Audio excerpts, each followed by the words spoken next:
जोशी साहब, रुख अब आपका करेंगे इस सवाल के साथ कि आप कांग्रेस की इस प्लानिंग को, जिसका जिक्र मनीष साहब कर रहे हैं, उसको कितना बड़ा थ्रेट, चुनौती या कंपटीशन मानते हैं या मानते ही नहीं हैं? देखिए, पहले तो मैं इसको सिरे से नकारता हूं कि कांग्रेस पार्टी कह रही है उत्तराखंडियत की बात। कांग्रेस पार्टी वो पार्टी है जो कि उत्तराखंड बनाना ही नहीं चाहती थी। हाँ। और आप सब लोग जानते कि भारतीय जनता पार्टी की देन है कि उत्तराखंड राज्य बना और 9 नवंबर 2000 को इसकी स्थापना हुई। और ये उत्तराखंड की बात करते हैं, इनके जो नेता हैं वो क्या करते थे ये आप सब लोगों को मालूम है। और दूसरी बात ये कह रहे थे अभी कि प्रधानमंत्री नरेंद्र मोदी जी मोटा अनाज बोलने में उनको दिक्कत है।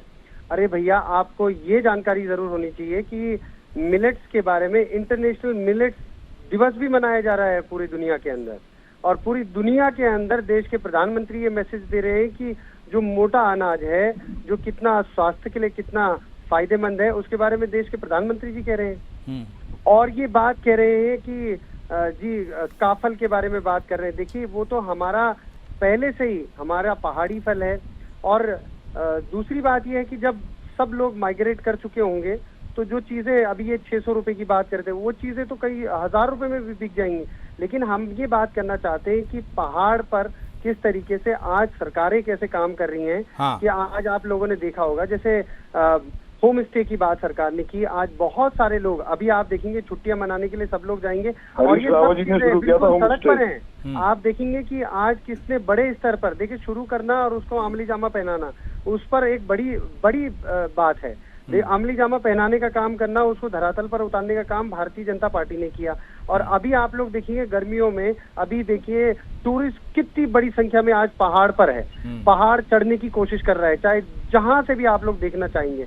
तो आज सब लोग चाहते हैं शांत व्यवस्था, शांत वातावरण। तो आप चाहे लैंडस्टोन से लेकर के आप चाहे नीची माणा तक चले जाइए, जो होम स्टे बने हैं, चाहे कुमाऊं के अंदर चले जाइए, चाहे गढ़वाल के अंदर चले जाइए, और सब जगह अगर आप लोग देखने की कोशिश करेंगे तो आपको लगेगा, पता चलेगा कि आज पर्यटन के दृष्टिकोण से भी और तीर्थाटन के रूप में भी कितना विकसित उत्तराखंड हुआ है। और यही वो कारण है कि आने वाले समय में फिर से लोग भारतीय जनता पार्टी को चुनने वाले हैं 2027 में। कांग्रेस पूरे देश भर के अंदर खत्म हो रही है, खत्म होती रहेगी।